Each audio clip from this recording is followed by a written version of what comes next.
Hello, everyone, and welcome to tonight's school committee meeting. We have quite a few guests here today, so we're going to go ahead and get started. We're going to start with the Pledge of Allegiance. Can my fourth grade guests please lead us in the Pledge of Allegiance, please?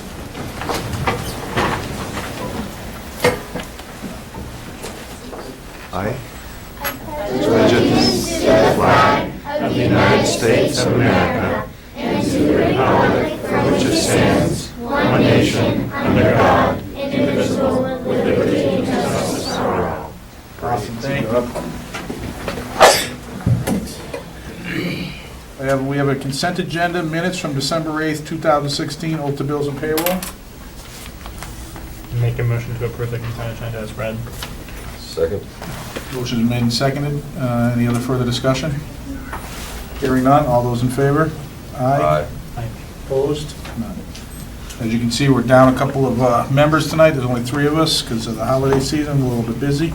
There are 2 sections at the meeting for interested citizens. This is the first at the beginning of the meeting. Are there any interested citizens that have any business before the school committee? All right, seeing none. We're going to go to recognition.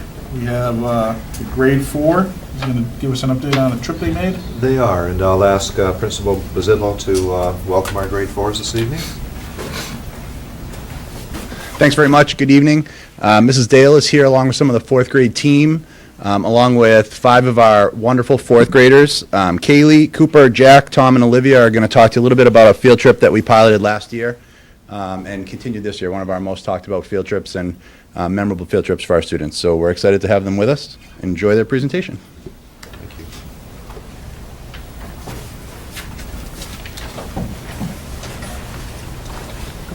Thank you.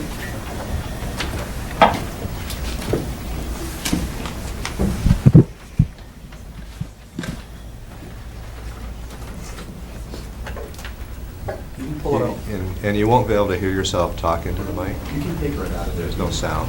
Go ahead and take it out. Hold it. Yeah, you can take it right out if you like.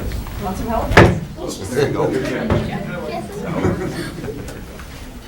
Hi, my name is Thomas Rank. Me and my friends are here to tell you about our trip to the Nashua River watershed.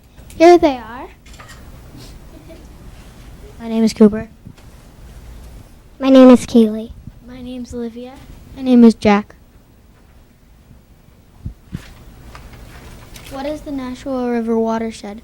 It is a field trip that 4th graders have gone on for the last 2 years. The goal of the field trip is to learn about how we can protect our water. The trip ties in nicely with our water unit in science. What we do. First, a presenter comes to our school to teach us about the history of the rivers in the area. The day of the trip is split into 2 sessions. For one part of the day, we take water samples and study the organisms in the water. For the second half of the day, we go canoeing and study the environment on the river. All about water. As a team, we collect water samples from around the river. We then sort the organisms into different containers. Then we study the organisms by category, whether they would exist or clean or dirty water. The collection proceeds to help determine if the water samples are clean or dirty. These are some of the pictures of what it looked like. In the first picture, we were looking at and seeing what the organisms were. In the second picture, we were fishing them out of the water. And in the third picture, we were seeing what we had in the bucket. All about canoeing. Before anything else, we learned about the safety and the basics of canoeing. How to paddle, how to turn the canoe around, how to steer. Once on the water, we follow our leader down the river and observe our surroundings. We are looking at plant life and animal life that live on or around the water. This was another way we determined if the water was clean or not. These are 3 pictures of what canoeing was like. In the first picture is the view from the canoe. In the third picture is what it was like in the canoe. In the second picture is what it was like in the canoe, and in the third picture is a picture of us in the canoe. I liked it for the canoeing part. I liked it because we got to observe different organisms on or around the water. I liked it because we got to communicate in the canoes. I liked it because we got to go canoeing and we got to learn about a bunch of different organisms. I just liked about the canoeing. That's it. All right. Questions? What month did you guys go canoeing? Fall. In the fall? Yeah. What was the temperature that day? Like 72. Oh, so it was a nice day? Yeah. Now, you know I got to ask this question. What? Did anybody end up in the water? The first trip, not this trip. Oh, okay. All right. All right, you guys got any questions for these guys? That covers it. I was actually on this field trip. So I got to go on this, and I was there. I saw, they told me, no one's fallen in this river in 7 years, and what happened is, was one of our canoes tipped over. But they got them out very quickly and safe. They were a little cold. Do you think we should let the other fourth graders go as they go up through Russell Street and stuff? It's a good trip, it's worthwhile? Yeah. Okay, all right. All right, thanks, guys. Thank you.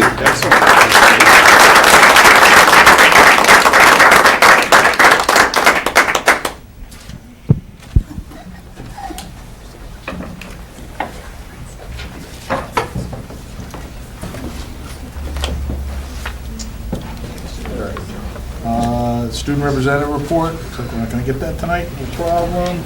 It is the season. Exxon Mobil Alliance grant. Sure, I can actually, I'll just talk about that. John's at the back.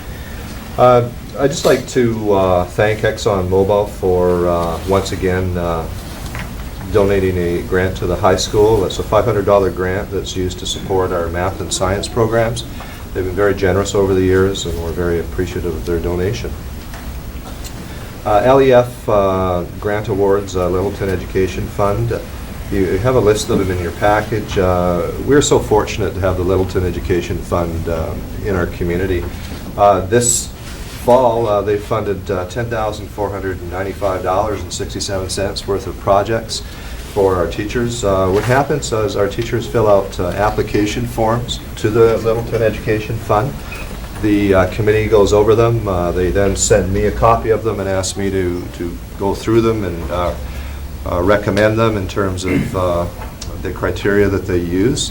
And every year they award significant dollars, and without those dollars we may not be able to do some of the things that we do with our children in our schools. They help fund field trips, other special events that the schools do, sometimes some equipment that goes beyond the equipment that we would purchase within the classroom. So again, we're very fortunate to have the Littleton Education Fund in our community, and on behalf of myself and the school district, I'd like to publicly thank them for the great work that they do. So for everyone saying, you guys are more than welcome to stay, but if you don't want to stay, you can go home. And that goes double for your parents. And if you go, happy holidays. Yes. Tomorrow is the last day. Thank you so much for coming out today. Bye-bye. If you did stay, you'd be the first crew that ever did. No reason to set a dangerous precedent for everybody else. Thank you.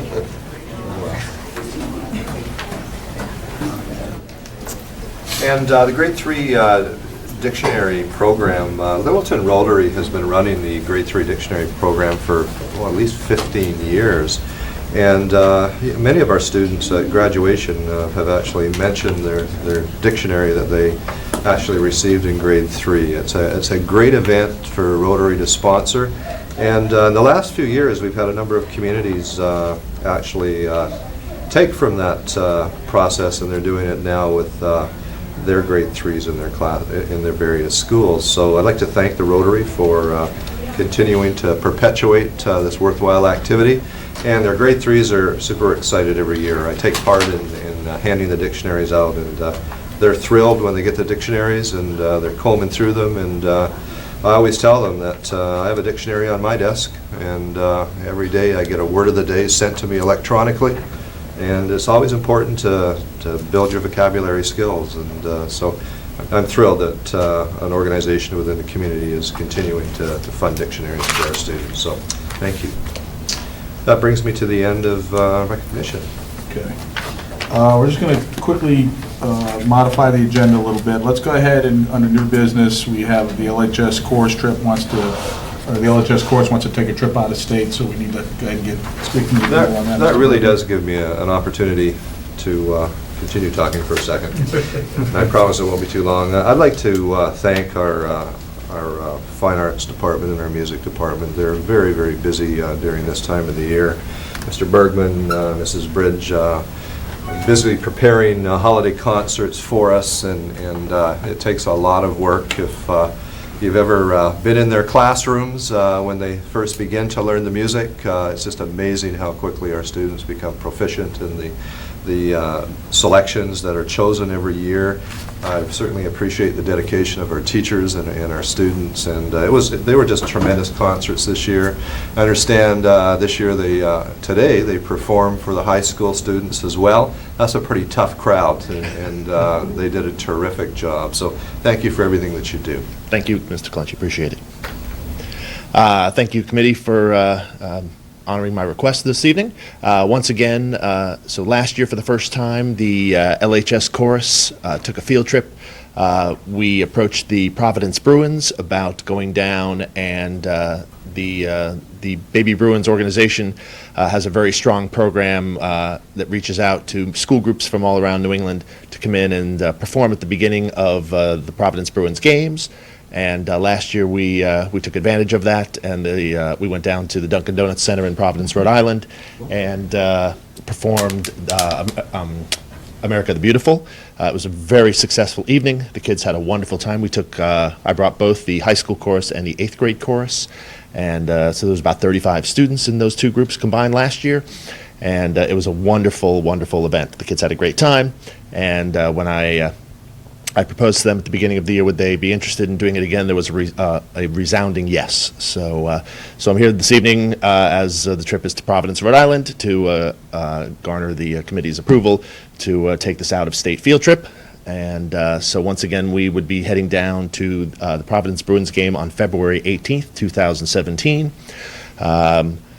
That's the date that the organization had available. It's the first Saturday of February vacation, so hopefully I'm going to be able to still get a maximum of my students to attend. But I think so. I'm confident that they'll be on board. We'll go by school bus. We'll head down to the Dunkin' Donuts Center about 5 o'clock. This year we've been preparing and have been accepted to sing the Star Spangled Banner, the national anthem. And so that would be at 7 o'clock, and then once again the students have seats for the game, and they get to enjoy a wonderful evening. It builds camaraderie amongst the groups. Once again, it is the high school course and the 8th grade course. It gives the 8th graders a chance to see the pride and the talent of their high school colleagues, and so it's a really fun evening. And last year I was able to get funding through the Drama Boosters as well as through my chorus account. This year I'm going to ask the students to help fund the majority of the cost themselves, which didn't seem to.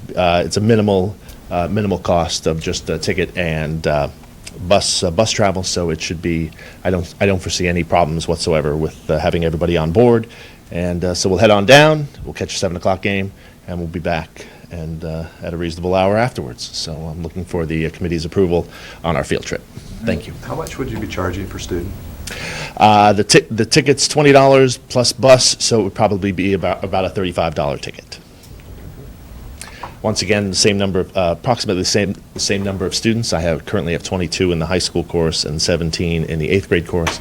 So I'm looking probably somewhere between 30 and 35 students to attend once again.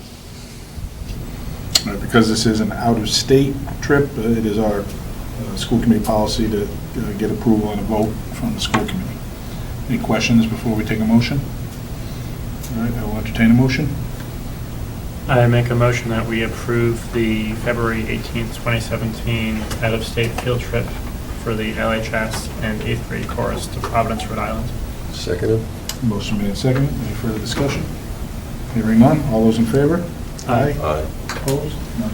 All right, thank you, Mr. Bergman. Thank you, Mr. Fontanella. Appreciate it. All right. And once again, thank you to Mr. Clunchy for his kind words about our programming. We had 2 wonderful concerts last week at the middle school and the high school that we were very pleased with how all the students did and performed and their attitudes, and they participated very well. And then, as you said, today was a very a challenging day for them, but they definitely rose to the occasion. It was a great assembly over at the high school today. So thank you to yourself. Thank you to Dr. Harrington for helping to put it together. And thank you, committee, for approving. Thank you. Have a good night. Thank you. Good night. All right, so moving back up, we're supposed to get a presentation on electronic textbook for science. Is Mrs. Finity here? She's not. We have a presentation. I have some students. Oh, so you're good to go? You can go ahead? Yes. Got it. All right, so we're going to have our presentation on electronic textbook for science.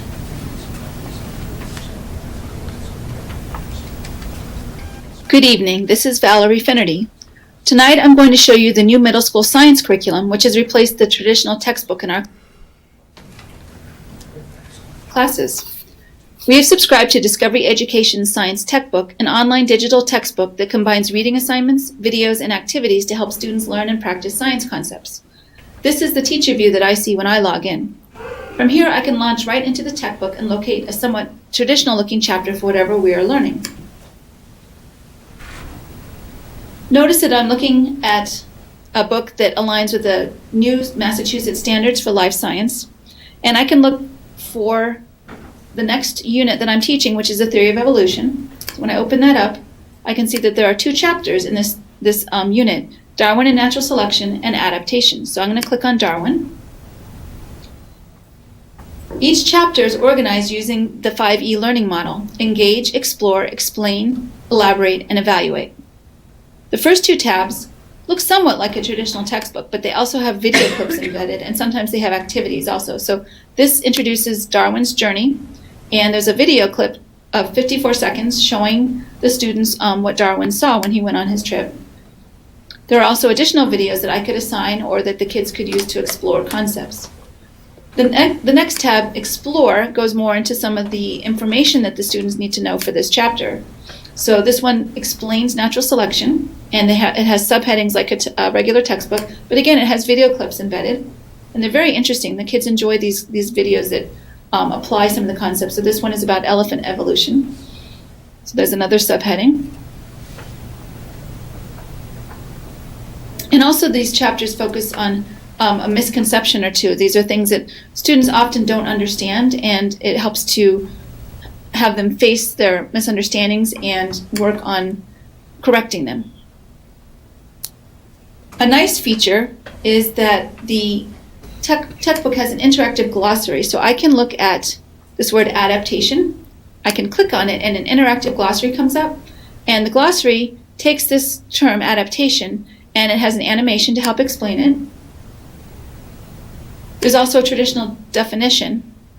There's a video clip, and this one happens to have images also to show adaptations. Students can highlight in their textbook. So they can highlight with the cursor,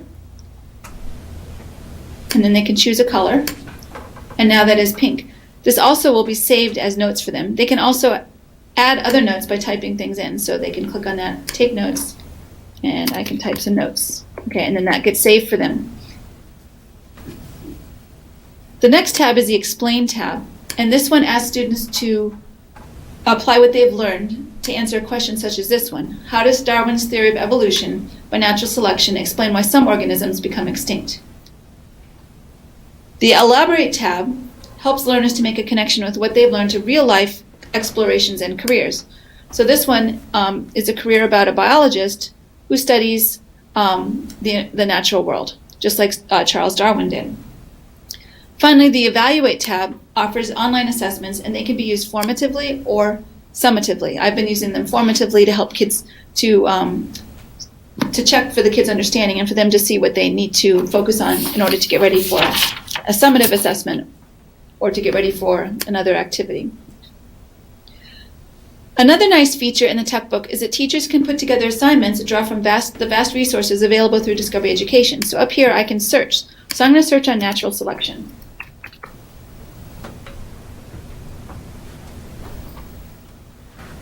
And this opens up a huge number of resources.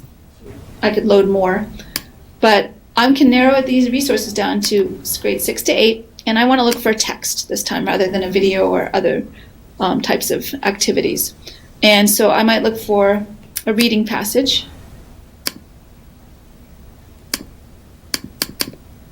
Okay, here we go. Here we go. And I'm going to choose this, What Happened to the Lion's Mane? That sounds interesting.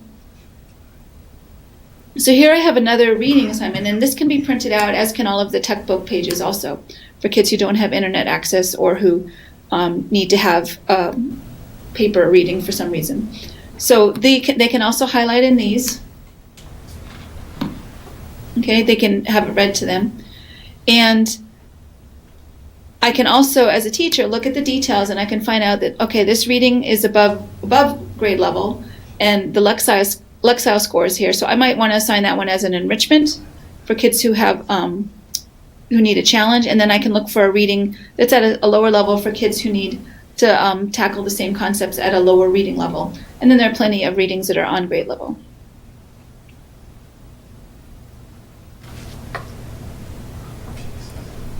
So there are also interactive activities and labs that are full-length videos and their video clips, and I can take these resources and put together a lesson or an assignment for students. So I'm going to look in as a student. So I'm going to go to My Students, and I can actually log in as that student and see what he sees when he logs in. So this is what Brennan would see when he logs into Discovery Education. So we can go to Assignments, and these are some of the assignments that I've sent him this year. So let's look at this assignment here. This is an old one. And so this is something that I typed up. It goes along with a paper worksheet that I handed out to the students. And I can give them directions. So there are questions that go along with the worksheet. And I've asked them to watch the first video clip, answer some questions, the second video clip, answer some questions, and so on all the way through. Sometimes I'll give them a choice to watch either this or read that. And it really gives a lot of flexibility to the assignments. Another type of assignment, if I go back to his assignment page, is something called a board. And I just started using these this year. I learned how to do that. And it presents the same type of assignment, but it has a visual appeal, I think. So again, number one, watch this video and complete the 3, 2, 1 on your handout. Define these terms. I can add links to other websites if I want to. And I think this looks appealing to the students. So I hope you enjoyed this tour of the Discovery Education Science Textbook. There are other features, and I just tried to show you the basics. Thank you. I would like to invite Faith Bergeron, Evan Beretta, and Tyler Miro up to the podium. Real live 8th graders who can tell you their perspective of the textbook and also answer any questions that you might have. When you say real live 8th graders, I survived 3 of them, so that's not as scary as it used to sound. If you guys have any comments that you want to add to that video clip, or you can just answer questions. Thank you. All right, do you guys have any comments? No. You guys have any questions? I have a question for you. Can you create a note field when you're reading a chapter and just make notes on the side with the textbook? Like Cornell notes kind of thing? Yeah. I don't So rather than just highlighting, you can highlight, but then sometimes the textbooks will have a notation box, and you can go in and just make summary notes so that you can go through it later on and use that as a study guide. Okay. Well, I've asked Dr. Ajamian to send me a book, and I'm going to play with it myself just to see what they could see what the capacity is of the electronic resource.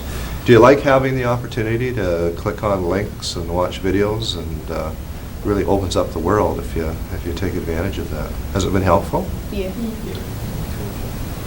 Can you tell me how it's been helpful? Well, I personally like that.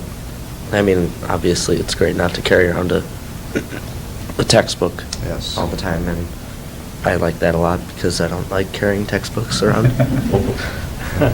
I can understand I that. also like that there's visual references in the textbook that help. Yeah, I'm also a further very visual understanding. learner, so the videos help a lot with that. That's great. Yeah, and I like kind of the articles kind of help because on paper, well, the articles and the videos combine because you read the article and then the video helps to explain what you just read in the article. So if you're just reading it on paper, you don't have the video to help you understand. That's great. So if you find something that you want to find more about, for example, maybe mitosis or something, the links are there so you can go into as much detail as you would like. Is that right? Yeah. So that's really kind of fascinating that the amount of knowledge that you can access at your fingertips is really quite incredible compared to a paper copy book where you're kind of flipping through it, and if you want to find something else, you have to use a search engine to do that. They grew up on Wikipedia, though. That's true. So it's... Oh, is that a shot of my age? No, of course not. Of course not. It's too early. But that's true. That's a good point. So I actually had Dr. Affinity when I was a student. So that's why Kelly's upset about me making a reference to age. But the first thought I had when I saw this was, God, your shoulders must feel so much better when you're, when you're carrying your books home. In addition to that, do you guys prefer the online to the print? Do you often, or do some of your classmates tend to print out some pages if you want to study but you're away from your computer or something, or do you tend to use it mostly online?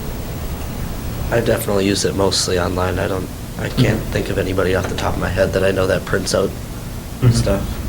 It's nice to have the option. Yeah. You guys prefer to use it online? It's used through Google Accounts too, so you don't have to memorize a password or anything. You can just log in onto your Google account and get the information you need right away. That's great. Do you think it takes more time to do homework with this book or less time with the electronic book? I would say less time since... For you to understand the concepts? Yeah. Because you have the videos to summarize everything too after you read it. Yeah. So are most of your assignments and all your courses, are they on Google Docs?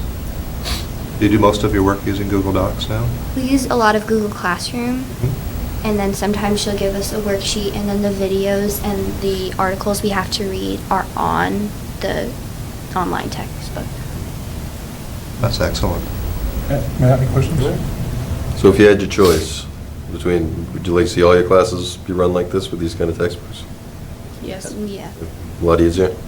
I'm just jealous. That's exactly what I thought. I would definitely wish I could have had that. Exactly. Do you guys find yourselves more excited to actually look at the material? Is it more engaging and you're like, I actually kind of want to do this, or it's more tolerable?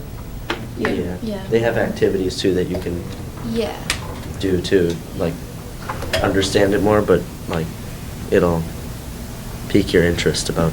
And we just did a unit you're on doing. reproduction, and they had a lab on there, and you had to look at the traits of the rabbits and breed them to create a certain type of Super rabbit? Yeah. Awesome. Great. That's great. Do you guys fill out assignments within the textbook itself, or is it sort of presented alongside the textbook sort of before you access it? Well, sometimes in class she'll give us a worksheet that we bring home, and then we use the textbook to fill out the worksheet. But other times she'll assign us things on the tech book, and we just complete them on the tech book and then submit them to her through the tech book. Cool. Yeah, that's great. How many books are you guys taking home every day, physical books? I usually, most days I won't take home any. Well, that's not true. Half the week I'll probably take home my history textbook. The big brick. But the math textbook also has an online feature that you can use, which is nice. No, I'm jealous. I wasn't before, but now I'm jealous. Mrs. Temple, have any comments or questions on the textbook? Thank you very much for coming. The kids seem to really enjoy it, and they added the levels of the reading and the opportunity to watch videos, I think really makes the concepts clearer for students who struggle. There's a lot involved there for students to be able to go back in and get the extra information that they need. This is part of the revamped science curriculum that we did at the middle school a couple of years ago. Yes, the 5-year reviews that we're doing. The science one was really quite interesting because teachers were piloting for 3 years before they actually were able to decide on a primary resource. So they took their time and did a lot of research before they went with the resource. So I'm thrilled to hear that it's working, and it's really nice to have students here tonight that's using the resource to talk to us about it. It's important that we do get feedback from you because you're the ones that are reading through that book all the time. And, it's been very helpful for me as a superintendent to hear you talk about the e-book. I'm hoping down the road that more publishing companies will start to offer more of these products. So, thank you. So, bad news, we let the elementary kids go home early, but if you, middle school and high school kids have to stay for the whole meeting. Or you can watch it. Thank you so much. I am going to ask Faith to stay with me for one more minute, if you don't mind. I just want to introduce her and recognize her tonight. Project 351 is a youth service nonprofit organization that develops the rising generation of community-first citizen leaders. It was founded by Governor Deval Patrick in 2011 and is now convened by Governor Charlie Baker.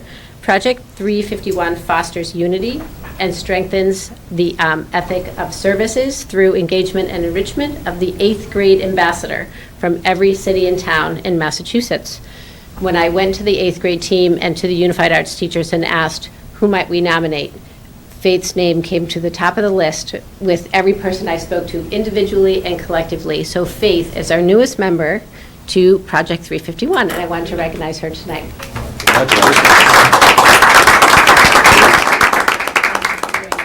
Congratulations, Faith. Have fun with that. Yes. All right. Have a good holiday, guys. Thank you. All right.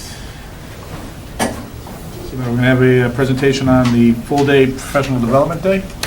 Yes, is this the full-day one? It was a full-day one. Dr. Jamie will be talking about that. It's the second time we've seen a presentation by one of our staff using a format where they can do a visual and commentary. And if you've taken any courses recently at a university or some colleges, it's quite often that you end up with supplemental materials like this. They also at times will use go to meetings and actually have online conversations and lectures as well. So it's nice to see our teachers taking advantage of similar software, because when our students do graduate, they're going to be exposed to that type of learning medium right away. E-books, boy, we've been talking about e-books for a lot of years, and it seems to be a slow process for a number of reasons. I think publishers are just a little slow at jumping on to the new way of learning.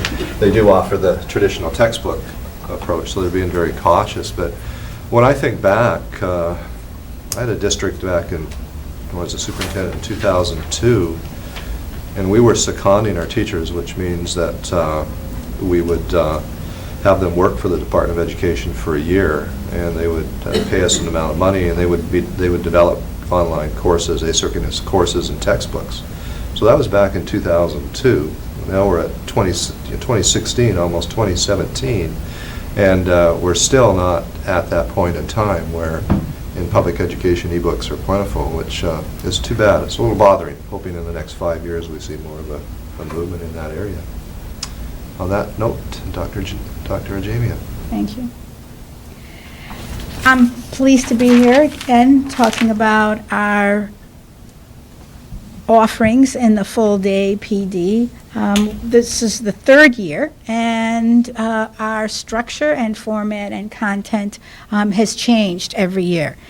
The first half day of the Professional Development Day involved Teachers 21 workshop sessions. These workshop sessions dovetail with the Teachers 21 Partners in Leading and Learning workshops being provided throughout the year to our district leadership teams, namely the members of the Administrative Council, ECC, and SEC. And at the onset of these leadership trainings, with our Teachers 21 consultant, Dr. Matt King, we sought the input from the administrators, curriculum coordinators, and elementary grade level team leaders on selecting trainings that Teachers 21 offer and workshops related to an overall conceptual umbrella of developing effective learning cultures and social emotional learning to present to Littleton faculty on the November 8th PD Day. So the sessions you see here were the sessions that were selected by our leadership team. And Teachers 21 was very flexible in our discussions with them to select the specific consultants that would present to Littleton faculty, and in my conversations with them, they had a grounding in certain key concepts, formats, focus areas for their presentation. The sessions together, if you were going to, just get an overall takeaway from the session descriptions that you see that were presented, they do reflect Littleton's ongoing efforts to strengthen a culture of continuous improvement. The superintendent talked about that when he introduced the Teachers 21 Partners in Leading and Learning. And building learning environments that promote trust, safety through listening, constructive feedback, and honest dialogue. Another consistent theme throughout the training was improving communications and interrelations between students, staff, administrators, and parents. Once that larger conceptual umbrella was selected in terms of effective learning cultures and some social emotional learning, guided choice was a concept by which we organized our day. And we offered teachers a choice of which sessions they would like to attend in a survey and registration process that we sent out to staff. And so they received these session descriptions that you see here and selected which sessions they would like to attend. It worked out so every faculty member got either their first or their second choice. Some comments that I would offer about the sessions and the consultants. Dr. Jeff Benson's work is not new to our staff and administration. I talked about his work last year when I briefed the school committee on professional development. It was a focus of a district training for early release last January, and curriculum coordinators and building principals participated in his workshops throughout the year, so that we wanted to bring his work to a wider faculty audience in Littleton. And Matt King's work with our district leadership team throughout this year in 7 sessions, which began at the administrative retreat. We wanted to broaden our audience beyond the leadership team, participating in his workshop on difficult conversations, and seek ways and strategies and common language to turn conflict into positive, productive conversations and learning situations. And this would have a positive effect on social emotional well-being, and the same type of learning environment would continue within classrooms. Overall, faculty feedback was largely positive, and the superintendent and I received more detailed feedback in administrative council, ECC, and SCC meetings. That's the portion, the morning portion of the day, the Teachers 21 workshops, and my colleagues, Mrs. Branch and Mrs. Lord, will talk about the technology sessions. But I'd be happy to respond to any comments or questions you may have about the morning session. I just think it's nice that they have some choice in the matter of what they, I mean, as a teacher, I know that a lot of times that doesn't happen in my school, and you get stuck in something that doesn't really apply to what you're doing. So I think it's really nice that the teachers can at least have some say in it. That was important to us, that there was an umbrella that was chosen, the topical umbrella, but beyond that, and the sessions themselves looked at different mindsets, skills, strategies, audiences, interactions. So, and we were lucky. I mean, they got their first or second choice. It evened out. We did not have, 70 faculty members choosing ones. Some had more, there were more numbers in some than others, but everyone got their first or second choice. I really like the content, looking through the descriptions of each session. When we talk about social and emotional learning, as we have for the last couple of years, and we've talked about trying to embed it in the culture of our faculty, I think this is exactly what, anyone would want when you're having that conversation. So And this goes beyond a trickle-down effect. I mean, but when you're taking a look first and foremost at the interactions between the adults and setting that tone and honing those skills, it then does have an effect on what goes on in the classroom. And we were taking a look at the adult relationships first. And I think it's also pretty clear that each of these sessions is going to be relevant to the vast majority of educators. So it looks very Thank you for that. applicable to me. So I think it's a The good point. consultants did ask that, interesting. They said, is there going to be specific grade levels or specific groups of teachers in each one? And that was another portion of our deliberative decision in our planning. We wanted pre-K to 12 to have a choice of topic and not, the principals can echo that. They were part of that decision-making process. We wanted that range of teachers because they were broad topics. I really appreciate you saying that, Alex, because it is a challenge finding topics that spread through pre-K through 12.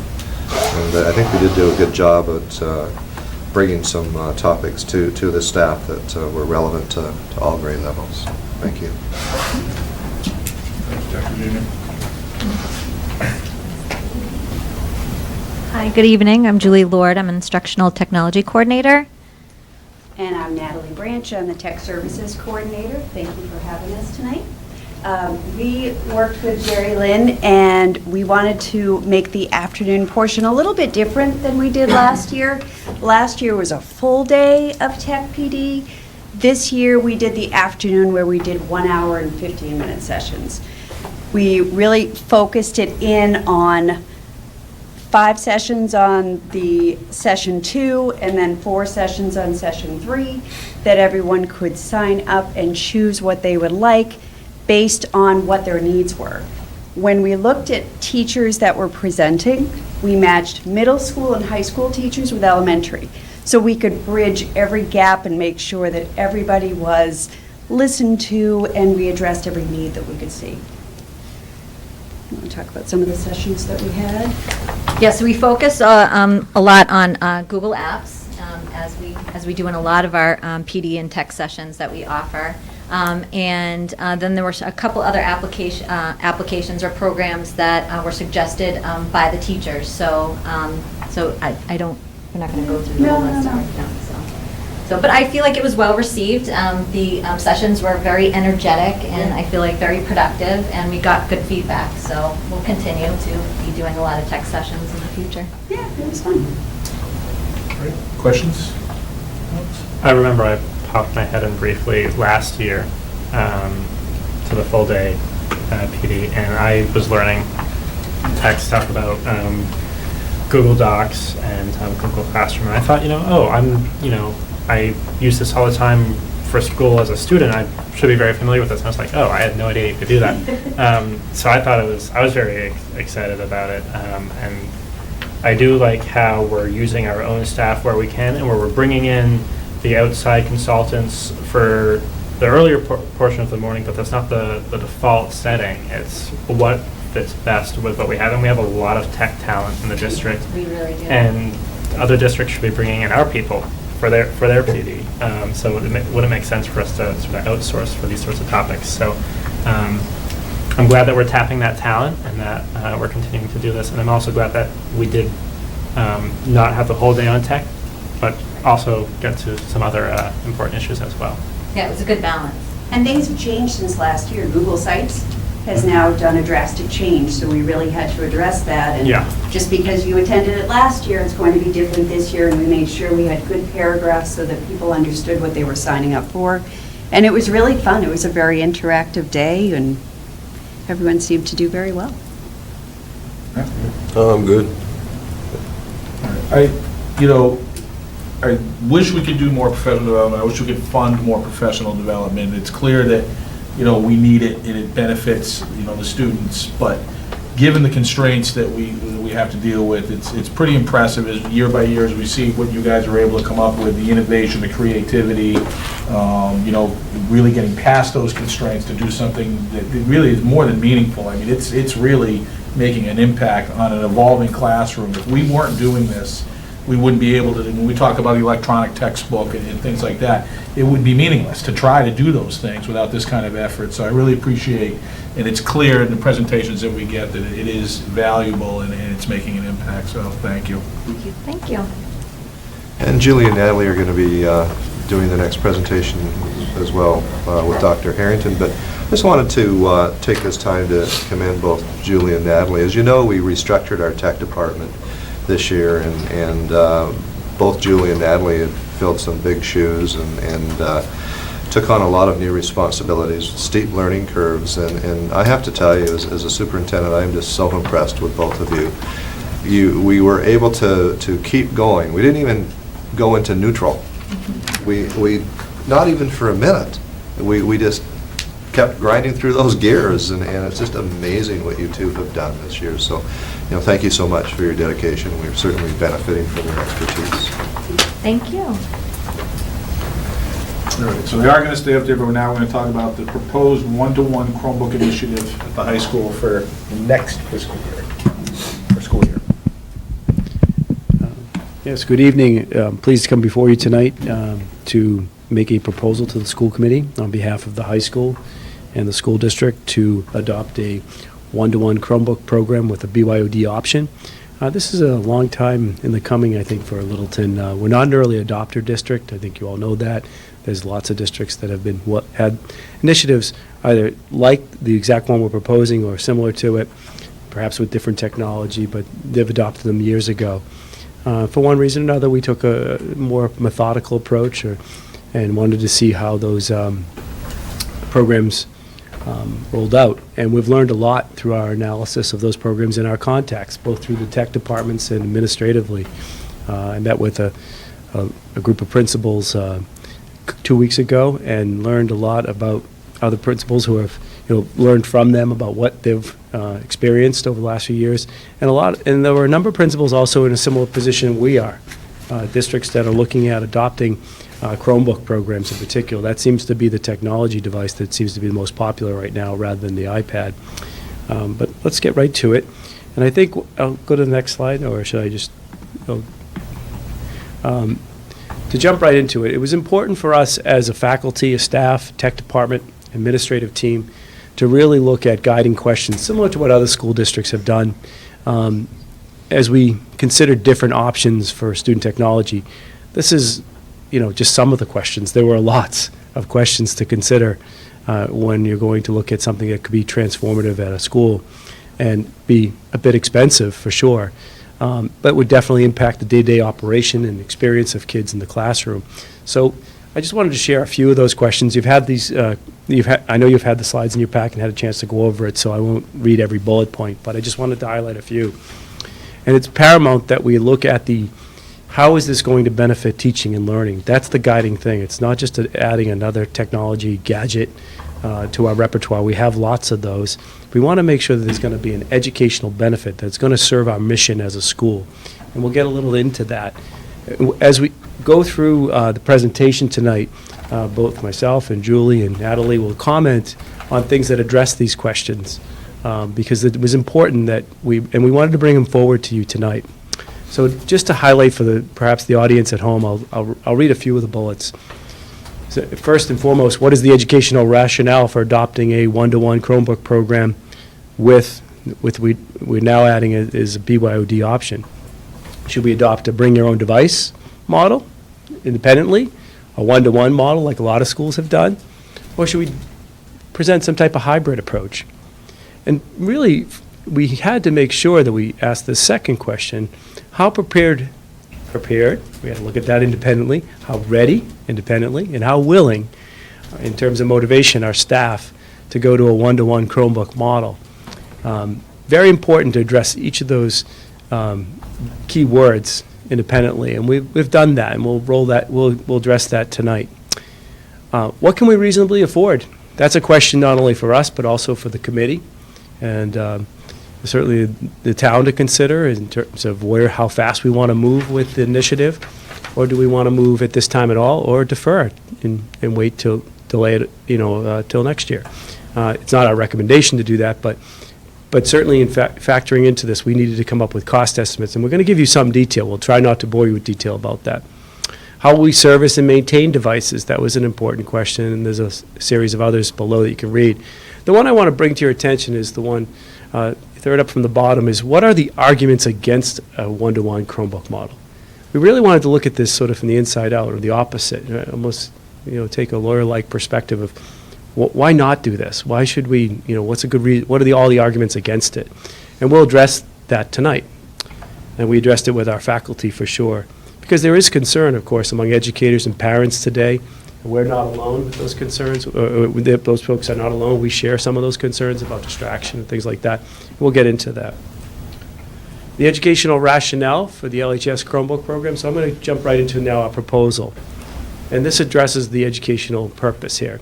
We want to provide an instructional tool for all our students that helps to promote something we've been talking about for a long time, both through our accreditation process, but it's also embedded in our mission statement and our school beliefs about learning and core values.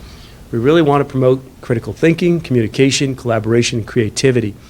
Those 4 C's are paramount to our daily operation of the school, and we think Chromebooks and other devices that students might bring will help to help us in the accomplishment of that mission on a day-to-day basis.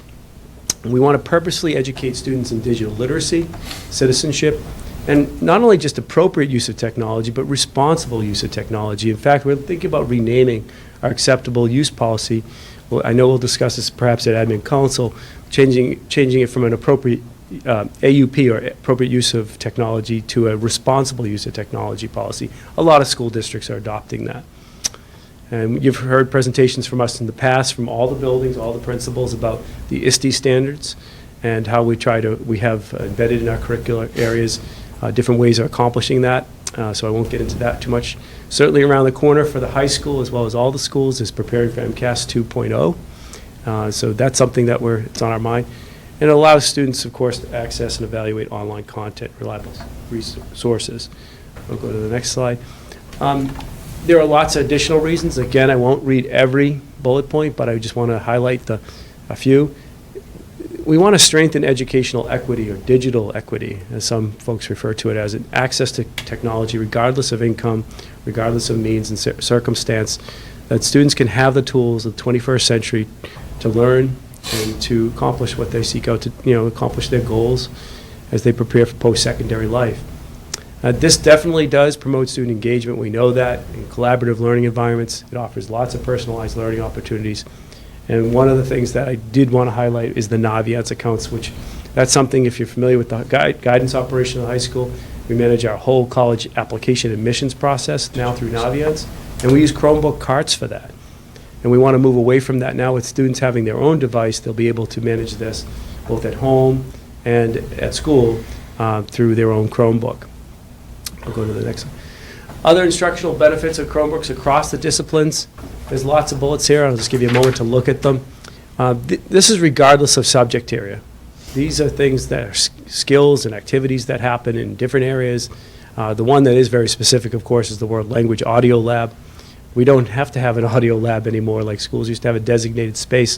And as you know, space at the high school is at a premium in terms of classroom space. So we don't have to add that now. We bring the lab to the classroom.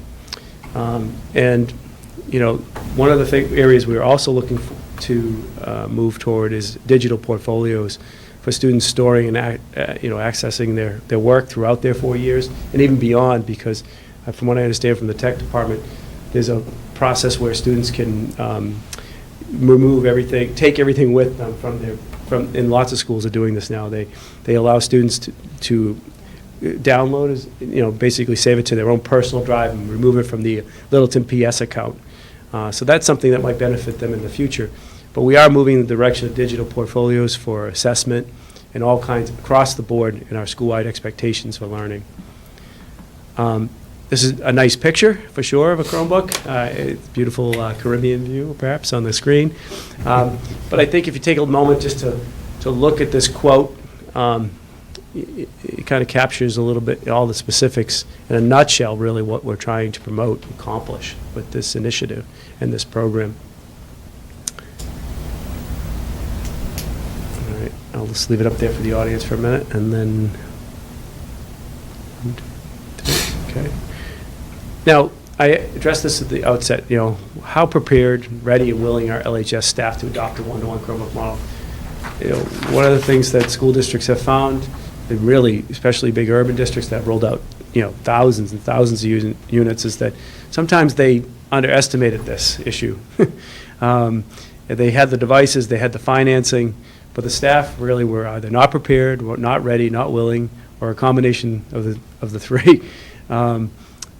To adopt a one-to-one initiative. And so it's important that we get feedback about this. We know there's a lot of apprehension on part of, or a fair amount, I should say. I don't think it's really strong opposition, but there's apprehension among some staff about what this will mean for their day-to-day teaching strategies, how, will they receive adequate professional development. We've been, as you know from the previous presentation and past ones, that we've provided a lot of technology PD. But recently we surveyed the staff just prior to Thanksgiving break to get feedback. And the results were anonymous and shared at a recent staff meeting where we had open discussion about the results and lots of candid conversation around, the reasons, maybe the concerns. I don't think it were reasons necessarily not to do it. There were a few maybe people, you get a large enough group of people, you're going to have a few people who would prefer maybe not to do this at this time. But for the most part, it was really just about how are we going to counter those concerns and prepare for them. And that's something we are fully invested in and prepared to address as a tech team and as an administrative team and as a faculty. Abundance of the faculty, over 80% of the survey respondents are in support of a one-to-one Chromebook program. None of the survey respondents categorize themselves as strongly opposed. That's not to say there isn't necessarily people who would rather not do it. It's certainly the case. There are a few. But we're talking to them and educating them in their own way about what this will be and how this program will be like. When you roll out anything new, there's bound to be some folks that would rather not do it and rather, especially if they've had a lot of success in the past. If it isn't broke, why fix it? My classrooms are fine. But we try to constantly innovate, and we don't want to stay. This is a district. We say it a lot at the meeting. I think it was the chairman saying just in the last presentation that we're not a status quo district. We're always seeking to improve and innovate. And this is an example of that. Just to share, be open and candid with you as a committee and as a community, the staff concerns with the one-to-one Chromebook program. And these aren't necessarily in any order. They weren't necessarily shared by all. They were just, we wanted to share a sample. Appropriate Chromebook use or responsible Chromebook use, would the students take care of the device? We think, in fact, it promotes responsibility and care. Right now with the cart model, there's no one who really owns it. It's the school's property, and sometimes the students are less than careful with the devices, leaving them around. I found one today in a place it shouldn't have been. We were able to retrieve it and get it back to its proper cart. But that's an example of something that happens on a weekly basis at the high school. When a student has his or her own, they're going to be able to, they're responsible for that device. Now, there was a question about the durability of the Chromebooks, and that's been addressed, I think, by Google and other manufacturers because the Chromebooks are getting better and better as they've rolled out over the years. The cost, well, there's certainly an impact if you choose to purchase Chromebooks on, maybe not purchase something else. That's a given with anything we do. But at the same time, the cost of the Chromebook is the most affordable device out there, and you're going to learn more about that. There are some limitations, but we feel we can address that. Students maybe not be interested. Yeah, that's true in lots of things, I suppose. And then, the Chromebook carts work fine. There's a whole list of, this is a sample. Why switch? Why switch? Why do this now? All these concerns are concerns that we are not the first district and won't be the last district to have to address with faculty and with community members. We feel we can adequately address them all in the rollout and in the process of communicating what this is all about and how it will impact students. We'll do our best to mitigate any outstanding concerns. Now I'm going to turn it over to Natalie and Julie, who will talk more about the specific proposal. Thank you very much, and I look forward to coming back up to speak. Just push the button to the next slide. You ready? Who's up? So what have we done? Well, we've done a variety of things over the last few years to prepare us for this point without even thinking of the one-to-one years ago. We've done a lot of surveys where we've talked to parents, we've talked to students, we've talked to staff to really get their understanding of what they're using at home. Are they sharing one PC? Are they using Chromebooks? Are they using MacBooks? So we really got a good gauge and a feel of what they're using and if they're sharing devices or they have their own. We've done some Tiger Tech Summits like we talked about before. We did one last year, we did one this year, where we really emphasize the true talents of Google and how great the Google Drive is, Google Docs, Google Slides, Google Sheets, the apps and extensions, the safety of Google Apps for Education and how great of an impact it would have on our school. We did some faculty forums about one-to-one last year and this year. We kept the notes, we reverted back to them and reviewed how people felt last year versus how people felt this year, and we noticed a really large upward trend and tick on excitement about them. So that's been fun to see at the high school level as well. We did the Google Summit this past August. For anyone that did attend it, it was our first time doing it. We had about 70 people from a wide variety of schools. We had people from Maine to Connecticut to New Jersey. So it was great to share resources and learn about Google Apps and Google Sites and other googly fun things together with other faculty. We had a faculty survey in November. We acquired 13 carts. So those carts had 328 Chromebooks. It's a lot of Chromebooks. It's a lot of carts. So they've been great because they're easy to maintain from our perspective of a tech team, and they've been great to wheel around. They're very sturdy. Sometimes they look like airline carts, but they're very sturdy and they contain our devices in a nice, safe manner. And that way, if they need to transfer them from one classroom to another, they're compact, they're easy to roll. We've had a lot of professional development over the years, so we really feel like we've prepared ourselves very well with the staff and the students on how this program adoption would work. So, what do we need to think about? What can we reasonably afford? It's a big question.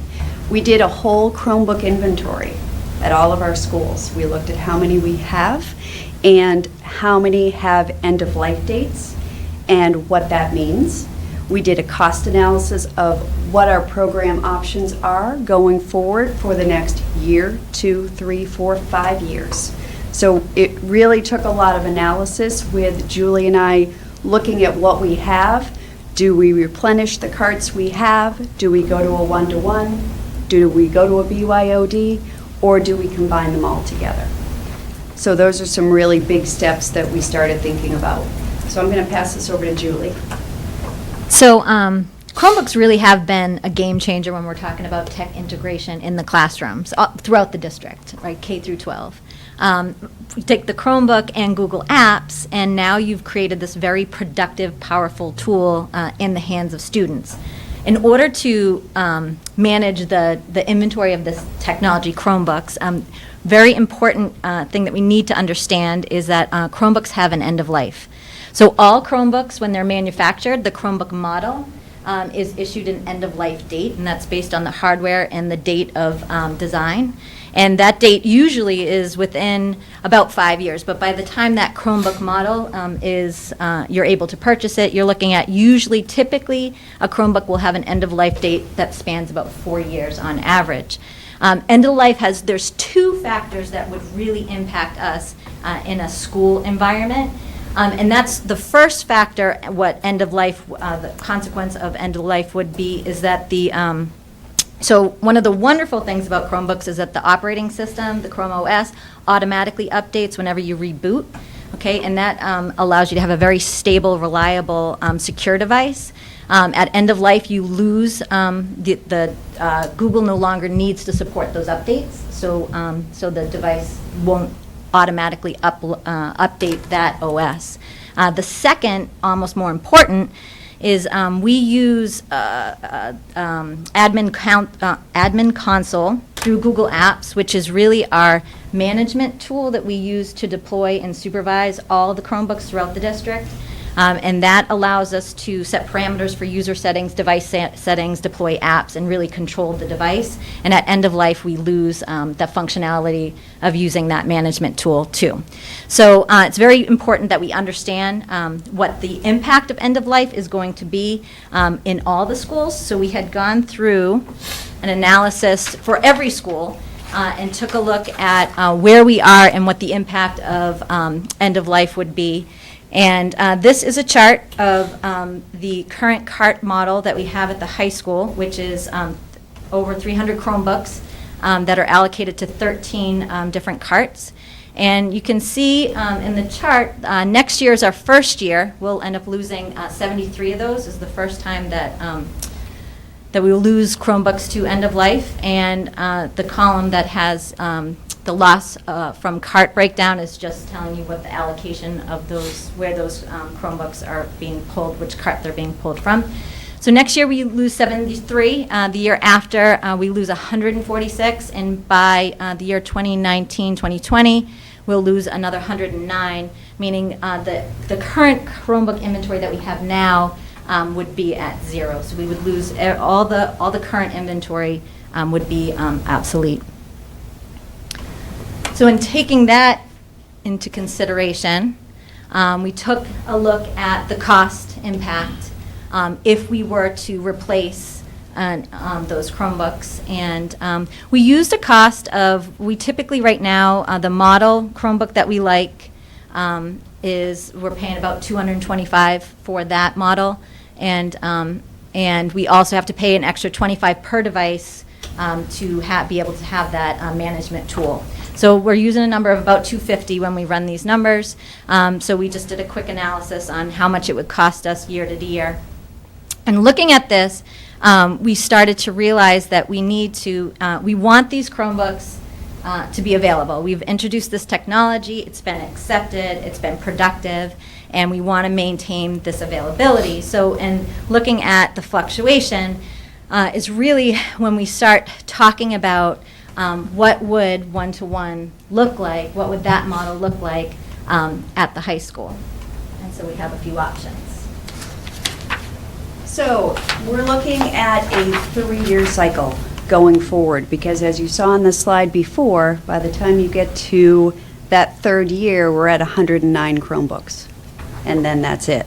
So what we're looking at is option 1 of a Chromebook rollout, where year 1 you would see 2 classes that would receive Chromebooks when they come in. And we did an estimated number of Chromebooks for 9th and 10th grade based on what their current enrollment is for active status. And we went up a little bit by about 5, just to make sure that if we had other students that came in, we adjusted that just a little bit. So that first year of 2017, 2018, you're looking at the estimated cost and what the active cart inventory left would remain for the other 2 grades, because that's really important to note. We need to make sure that we're adequately preparing the other 2 classes that will not get that new one-on-one Chromebook, that they can still use them for other facets of school as well. Then in 2018, 2019, we're looking at an estimated quantity of 110, with the active cart inventory remaining of 109 Chromebooks. By the time you reach that 2019, 2020, you've got that last class that's going in. The quantity of Chromebooks you're looking at is 130. We're looking at having a few loaners, so if somebody forgets their Chromebook or it breaks, we have something for them to use at that point in time. And at the end of that year, we're down to no Chromebooks, but everyone is a one-to-one at that point in time. Yes?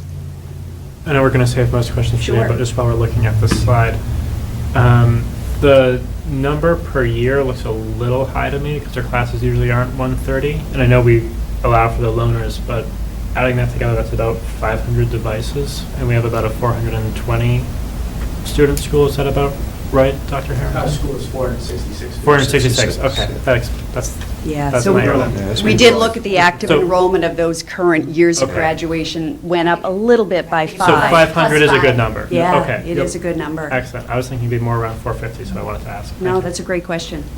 So that's our option 1. Our option 2 of the one-to-one Chromebook rollout is in 2017, 2018. We just give those Chromebooks to the class of 2020.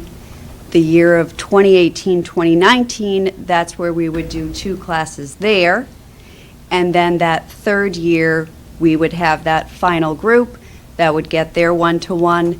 And again, everybody's at that one-to-one level by the end of that last year, and all the Chromebooks from the carts are now depleted at that point in time.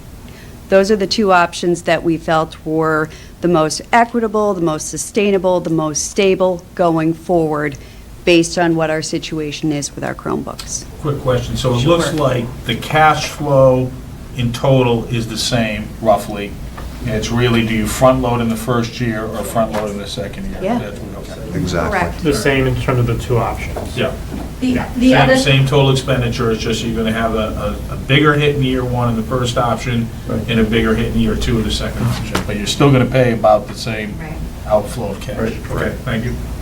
The only other thing just to note is the estimated cost per device goes up because we would purchase Securely, which is cloud-based web filtering. It's a user service that would just enable students, when they take the Chromebook home, they would have the same web filtering and content filtering that we provide at the school. That's a great point. Thank you for Yeah, bringing just that in up. case. So, important considerations on estimated cost per device. And again, we keep saying the word estimated because models change from year to year. So what we tried to do is get a good group of reliable Chromebooks that are being used right now. Lenovo, Acer, Dell, we know there are others out there. They're even coming out with ones that are hybrids, where it's a tablet and a Chromebook combined. It's new technology. We're still watching how it's working. The prices are still coming down. Everything's coming into play with those, but we're not quite ready to look at the tablet Chromebook hybrid. We feel most comfortable with these 3 models. And again, these are the ones that are available right now, and as you can see, the prices are different. CDW, GovConnect, Dell, those are 3 very reliable sources that we would purchase through, with the console license of $25 per device. So we would enter in the Chromebook model and serial number, and we would be able to manage that device and make sure that it's secure as far as compliance through all of the variety of compliance features that we need to make sure that we're hitting for all the students. The Securely is a cloud-based web filtering for schools, which Julie talked about. It's about $6 a user. You add that to the device cost. So support costs. Will our network be able to handle it? So yes, we feel that it will. The increase of internet bandwidth, we're currently going up to, we have 75 upload, 75 download right now. We're looking at updating that in the next few weeks to 150 upload and 150 download, and then next year, looking at a 300 upload download.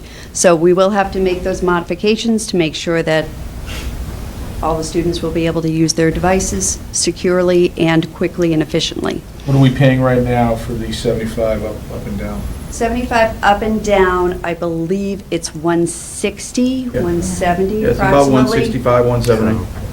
So those numbers aren't, that's not a 250 increase per month, that's a total per month. Total. Okay. Correct. That's my Yes. point. We're already Yeah. paying a Yes. significant Yes. amount already incrementally. And Right. we're going to quadruple our upload and download rate for a 400% increase for a 100% increase in cost. Right. 400% increase in capacity for 100% increase in cost. And we are noticing as our teachers are embedding videos and our students are creating videos for projects, we're pushing it for bandwidth.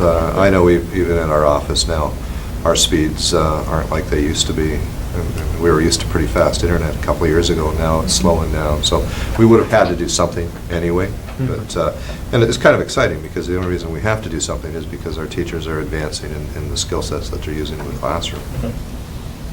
Another cost that we would want to consider, we're going to redesign the unused carts that won't be used and make sure that they're adequate charging stations so the students come in and charge their device. We may need to get additional chargers just to make sure that we have all that available for all the students all the time. And loaners, of course, because things will happen. They may get dropped, or it needs a fix, or they forget it at home. It's very, very easy for us to provide a loaner for them as well. Projected instructional device cost. Julie, do you want to take this one? All right, so we did an analysis of supporting Chromebooks in all the schools. And what we were trying to do is, based on the understanding that they really have a 4-year life to them, and instead of kind of dealing with these big dips and expenses, figuring out what the current inventory is of Chromebooks that is actually a decent number and is working well in the classrooms for Shaker Lane, Russell Street, and middle school. And just trying to figure out how we can make a stabilization of costs over time.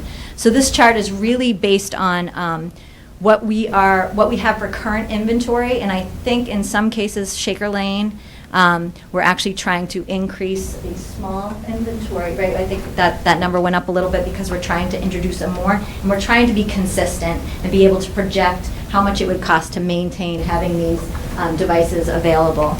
So this is really the breakdown of that. It basically is Chromebooks.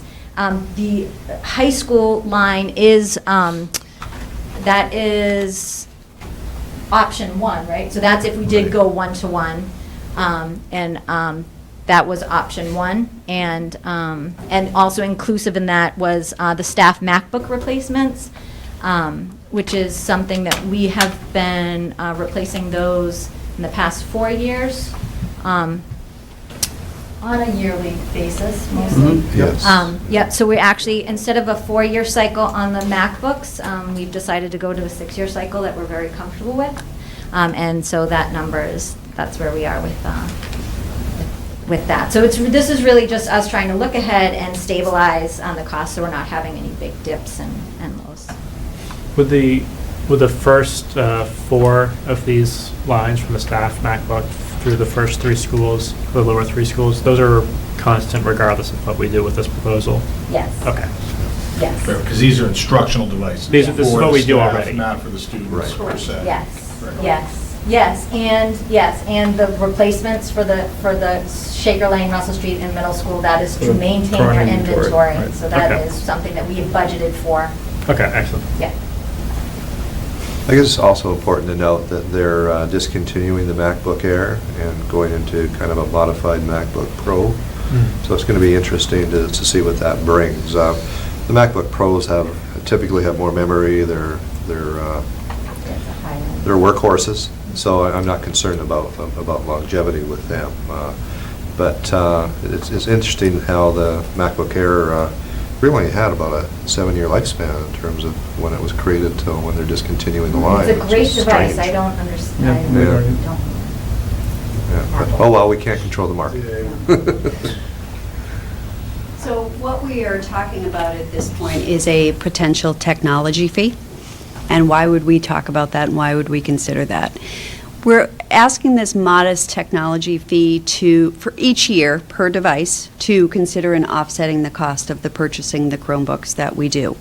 We're looking at a $50 per year over the course of 4 years per 1-to-1 participating student. 25% of that fee would be used for repairs and replacement. As things get broken, we can fix them. 75% of the fee supports future Chromebook purchases. So by year 3, we would be reclaiming $25,000 for 4 grades going 1-to-1. The students, we're talking, and we're really keeping this a really fluid conversation at this point about the responsible use policy, and as far as what happens to the device at the end of the 4 years, and making sure that our responsibility as a technology team to the students is really outlined and laid out pretty efficiently and descriptively. We think that this will promote responsibility and accountability by having their own device. You don't see them left anywhere if it's theirs and they're responsible for it. So we want to make sure that that's continuing on with our mission statement for our kids about responsibility and accountability. So this would be something that hasn't been done before, but we'd like to propose this. And we are constantly reevaluating our discussions and making sure we're being thoughtful about this process as well. It also moves, I guess, moves forward with the concept that this is a tool that we use a lot. When I think of the calculators that Texas Instrument calculators we've been using for years, man, our students have been purchasing those for 20 years, 30 years, I think by now. And we use our Chromebooks far more than we would use the scientific calculator. The scientific calculators actually can be used within the Chromebook now as well, so they wouldn't even need one if they had the app downloaded. We also looked at buying insurance or self-insurance, and my own experience with having one-on-one programs with foreign districts is we bought insurance for years, and we finally took the chance and self-insured, and we were much farther ahead through self-insurance. So the 25% of the fee would be set aside for repairs. And again, if it's a deliberate damage, then we would expect the student to pay for it. But if it's something that goes wrong, we would certainly cover it. Yeah. Same thing as textbooks. Correct. A one lost textbook can be more than $50. Oh, yeah, they're running Yeah, yeah. 100, yeah. Absolutely. So with this one-to-one Chromebook program, we would offer a BYOD, bring your own device option, where that technology fee would be waived. The acceptable use or responsible use policy, as John talked about earlier, would need to be signed. The device would need to be registered through our tech department.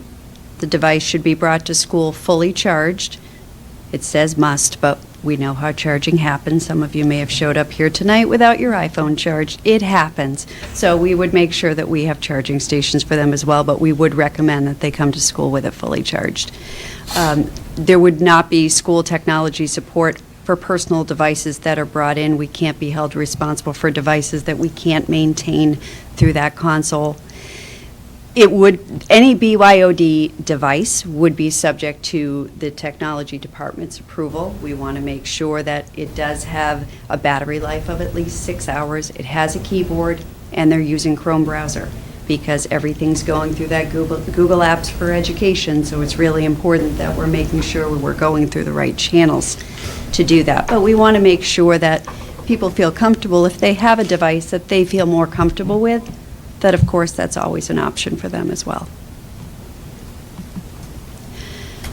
Additional considerations? Do you want to take this one? Again, before we get to questions and comments, there's lots of other things that will develop, through even our discussion perhaps tonight, and things for us to consider in formulating the plan so that it rolls out super smooth if it is adopted. There's a real practical consideration I think that's been brought home tonight, which is that we are facing an end-of-life issue with the current Chromebook inventory that is projected to reach zero at some point. So there's going to be a replacement cost of, some magnitude, regardless of whether or not we go one-to-one.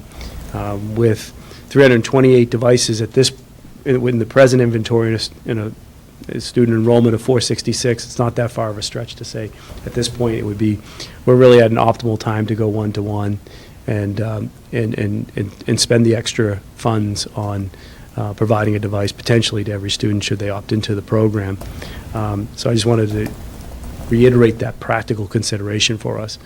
And we also are looking at if we, two different options with one-to-one that have already been reviewed, but if we one of the options is to take a bi-year with the 9th grade and go just with the 10th grade, and I would rather have the incoming 8th graders who actually exemplified their their skills with electronic textbooks tonight, come in and be part of this program. But it is more expensive to go to adopt a program that would be 9th and 10th grade next year. We fully recognize that. So additional considerations for the committee to know, as well as the general public, is that there's an issue around service and maintenance and policies for devices. This is true for every district when they adopt these types of programs. We'll have to come up to speed with that over the winter, should we approve the funding for it.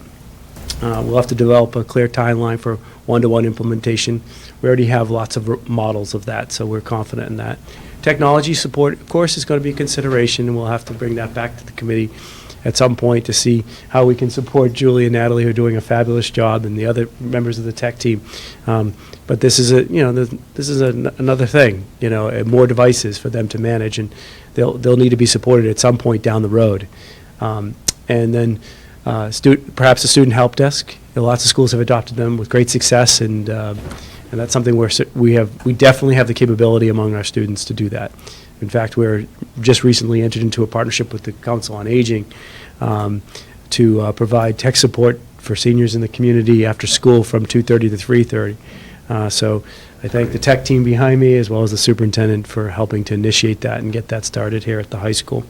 But that kicks off in February, is that right? Yes. Yep. Okay, after school in the library. There'll be more communication if the public is listening to that, about that initiative coming forward in the coming weeks. Other considerations, MacBooks and PCs will continue to be used for specific applications. We're not going to stop using them. In fact, there's certain areas where we need them. In the science area, and of course the faculty use the MacBook, but there's areas where we do have PCs, and they're used every day. The physics and engineering program use PCs, and they have a classroom set. Professional development for instructional technology, we've already mentioned that. We do a great job at that. That will only continue.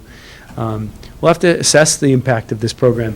Again, it goes back to that educational rationale. What is the impact? Is it having a positive impact on the teaching and learning? Is it enhancing the educational experience of our students?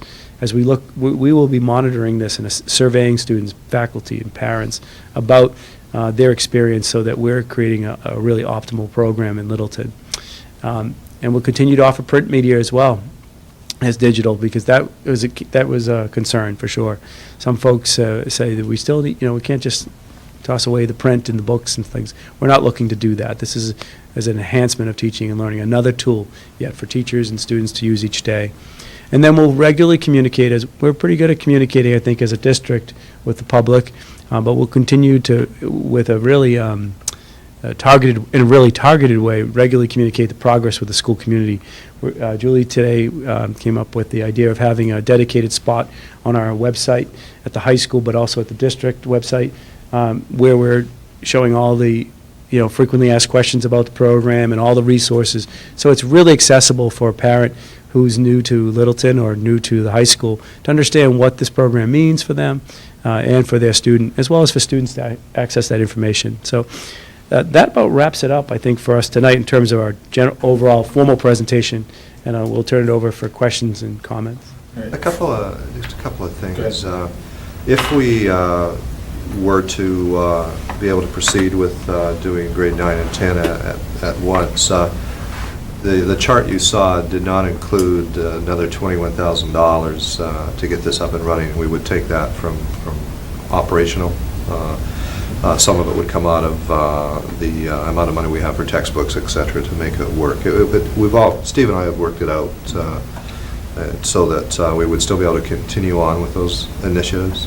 It's also important to realize that a 4-year lifespan is typical for most technology in this day and age. iPads, you can't really even get 4 years out of an iPad anymore without having some issues with it. I have a Fitbit. My first one lasted 18 months, and I just bought another one, and it's a tank compared to the first edition. I could probably step on this one and it would still work. But it's interesting to see how expendable technology has become over time, just because things are changing, and you can't keep uploading the iOS to the devices after 4 years. So it's not as if the devices that we're using are unique unto themselves. This is typically what's happened in the tech industry. It's unheard of to get 10 years out of a computer. This is an impossibility in this day and age. Just one last point. I had an opportunity to talk to a number of grade 7s this week, and I asked them, how do you organize your homework? Are you still using a lot of notebooks, or where are you in this process? And they were quite quick to tell me that most of them are using electronic files in grade 7. So this is something that we'd like to start in grade 9, but really it would be ideal to start in grade 6. But we also realize we have limitations, and I guess our next stage, or our next project would be, is how do we start one-on-one in grade 6? But if we can do 9 and 10 next year, then that'll be something for us to discuss in terms of future implementation strategies. But I'm amazed not amazed, I mean, we've worked hard to get there, but our students are very technologically astute when they enter that middle school. And I say middle school, but I go to Russell Street now, and even Shaker Lane in grade 2. And I'm amazed at what our kids are doing with technology in their classrooms. Before we get into discussion, I would like to ask that we not debate tonight the proposed technology fee. I want all 5 of us here to be able to do that.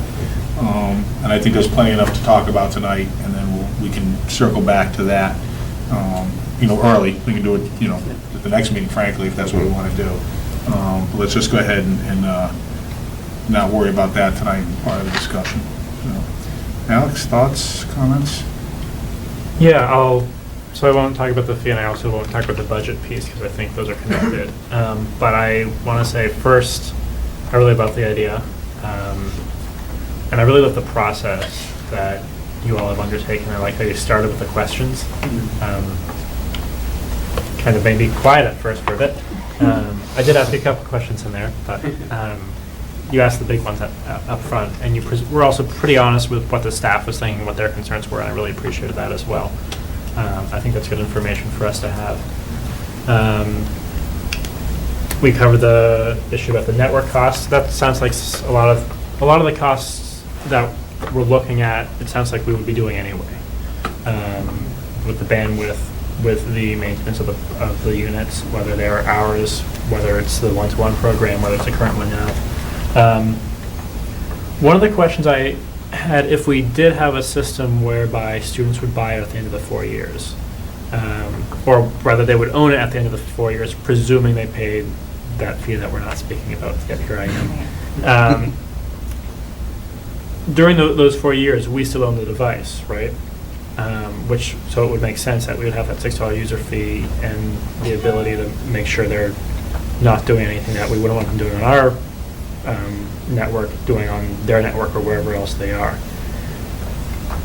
This raises a couple of interesting questions that I'm sure we're not going to delve fully into here, but particularly with privacy concerns. If a student, most students now will have their own devices at home that they'll do their papers on, will be on Facebook. Most of their life really will be on their device, either this one or this one. And if they don't own that device, they're going to still need another device that is their own. And so I'm wondering there's still obviously a huge benefit to it, and I love that we would have the educational equity component of the one-to-one program. That really spoke to me a lot. And I'll be talking about that when I do speak about the fee, when we meet in a couple of weeks. But I guess the privacy concerns, it's not their device. So I'm fine with us doing it. I think it's our device. Yeah, we should be in there and making sure that they're not doing anything we wouldn't want them doing on our network, on their network, because it's still our device. And if they compromise their device somehow, that could lead to problems down the road. But also, I think we should have a recognition of the fact that that means they will still probably want to use another device. My other question was less regarding the privacy and more with the support. For the BYOD model, of course, we're not going to provide tech support for devices that aren't ours. If their own device happens to be a Chromebook, yeah, they can use our charger, that kind of thing. That makes sense. But we can't be in the business of taking. We're not an IT department. We're a school system, and we do IT for the purpose of the schools, but that's what we're in the business for. But if we if someone were to leave their device at home, or they were to have an issue with their device, would they still be able to use the loaner devices, even though? Yes. Excellent. I do like the idea of having it overall. I like the concepts a lot. I think there are a lot of really interesting questions that we need to think about, both from the educational component, from the budget side, and then also from recognizing that we are a government entity with these devices. That's a big, not a huge jump for us, because we already own a lot of devices, but particularly given the change in the way they'll be used. I think that leaves us a lot to consider on the administration, and from a legal sense, and also from a, what do you guys want to be spending your hours doing? It's probably not dealing with little problems that will inevitably spring up when you have a big program like this.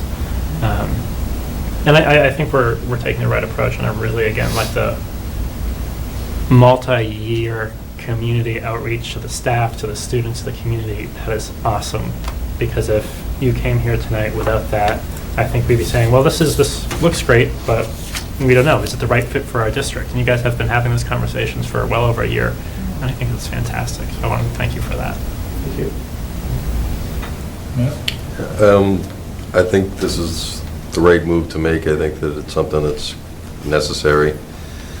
Personally, if it's feasible, I think if we can figure out a way to get both 9th and 10th grade next year, if you have them for 4 years, why not get the full 4 years out of it for those 9th graders? Again, it all depends on whether it's feasible or not.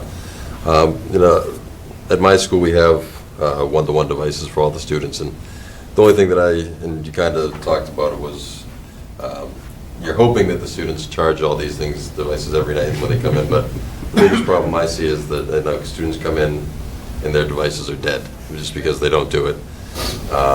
You have a Chromebook card, you plug them in every night, and then they're all set for the next day. So I think you have to do it, but I think it's just that's one of the hurdles you're going to face, is making sure the kids charge these things and they're ready to use. Keep track of it in homeroom or something. Right, and I'd have charging stations or something. I think charging stations would be maybe on the bus. On the bus. I have a few comments. We have to support the concept. It's the question is in the details, in the execution. One thing I'd like to talk about is Chromebook versus Google. Chromebooks are devices. Google is a kind of a software operating platform, and you can use Google without using a Chromebook, and I think we all understand that, but I just want to get that out there. So, when we talk about, the BYOD option, then there may be many families who feel like a Chromebook is not the right fit for them. They don't like the idea of it being limited to the Chrome browser. They want something that's wider ranging. So, and that's perfectly supportable. Google can support any device that gets to the internet. That's really all it requires. And the reason that we've talked about Chromebooks, and we've made a determination to emphasize Chromebooks in the districts, is because we talk about the $225 or $250 or $270 price tag versus a PC, which would be more like minimally $600, and really for a good PC probably $1,000. We're evolving into a Chromebook is what I would call consumable technology, just like a phone is, or other smaller electronic devices. They're designed to be consumed, used, and then turned over, whether it's because of obsolescence, upgrade, more capacity, whatever it is. And they're not designed, they're not built or software configured to last for those 6 or 7 years. Having said that, end of life is a fluid concept. It doesn't mean that at the end of the 4 years, they're going to turn off and never turn back on again. They might very well be able to be used for another 2 or 3 years. They will hit a point where it's not that they won't turn on, but they just won't be usable because the software configuration will have evolved so far beyond what that one was configured to do that it won't be able to take advantage of it. So the estimates, I appreciate the estimates on here, they're conservative. The impact, the financial impact will probably be a percentage of this, probably pretty, 85%, 70%, 90%, something along those lines. I really don't think it'll be 100%. I think it'll be somewhat less. I also think that you talked about the BYOD, but I think we need to think about that in more detail as we go through this process. And one thing that I think is incumbent upon the district is to educate and communicate with the families what all their options are, not just what we're proposing in the district. They need to know that you don't have to do this. There are many more options that you can decide, and these are the pros and cons for doing it. And we may see in this particular community that we're not going to need to buy 130 devices. We may only need to buy 100 or 90 or 85 because the families, my family would say, I don't want to buy one from you guys, or at least one, or whatever we have, the phraseology we want to use. All my kids have a device. It's a device I bought because I knew it was the right fit for them. They can use it and they'll bring it, and I want them to own it. So you may see quite a bit of that. And if we do that education and communication, we will foster that idea a little bit more. And not that I'm saying we should demand it or even expect it, but I think we should make sure that we've given them the opportunity to evaluate that choice. So I think that you talk about, the website and having to frequently ask questions, but I think we need to be, there should be opportunities for families to come into the auditorium and hear it directly from you guys, and, a good presentation that shows the pros and cons of what the different types of decision points are and price points are, frankly. I think that'll go a long way towards, changing some of the assumptions that we've made here for the better. The last point I have is, in one of the early slides, we talked about the educational rationale of thinking about a one-to-one. And one of them was the digital literacy, citizenship, and appropriate use of technology. We just need to be careful when we talk about social and emotional learning and anti-bullying process. We need to lead out on that, but we can't make them be good digital citizens. They need to make themselves good digital citizens. Those families need to take care of that responsibility. We can set the tone, we can set the expectation, and we can do every bit that we can to make sure that it happens, but it won't happen because we told them to do it. It'll happen because the families go ahead and understand what it means to be, a consumer of technology in every facet of their lives. Alex, when you talked about the privacy concern, you're right. You can lock down the thing so that they can't misuse it. They'll just go find another device to misuse if they're going to be inclined to misuse. So, we can help that, and we can do quite a bit of that, but we'll never solve the problem. And I don't want us to get caught up in the weeds of trying to solve that problem to the point where we're making poor decisions about how we can benefit the student, not just the person. So there's going to be a balance there. I totally support the 2-year 9th and 10th grade right out of the gate. I mean, it's 1 year it's just a cash flow issue at that point. If we don't know we're going to spend it, let's go spend it. And that's not, it was, what, $30,000 versus, $10,000? It's 20 versus 10? Yeah, 21. Yeah, it's, in our, $18 million budget, that's, not really, shouldn't be the reason to, cash flow decision. If we're going to do it, we're going to do it the right way. And the right way, like you said, Matt, was to go right after the 9th and 10th graders, right out of the gate. And then Kelly, as you even said, really, we should be circling back within probably a short time frame, maybe as little as 2 years, to think about, is it time to reach down to the middle school? Maybe not 6th grade, but maybe that 7th and 8th grade, where that 7th and 8th grade, day looks a lot like a high school kid's day looks like anyway. In terms of the way the curriculum is presented, they change classrooms, et cetera, et cetera. So, I think we should get out on it. I think we should go do it. As Alex said, it's not like this is coming out of the blue. We've been striving towards this. We've been deliberate. John, you talked about that. We're not a leader in this regard, and I don't think we should have been. Even in the business world, you don't want to be an early adopter. You want to trail the curve so that you can make good decisions, financially and strategically. So I think that was the right thing to do. But I think now is the time to pull the trigger. And I think really, as I started these comments, it's just the details. How are we going to execute on this? We're going to do it. The question is, how do we get it done that's as meaningful, cost-effective, and as beneficial as possible? And just a couple of comments. What is our total device count now in the district with all technology that we have, including the labs and the iPads and?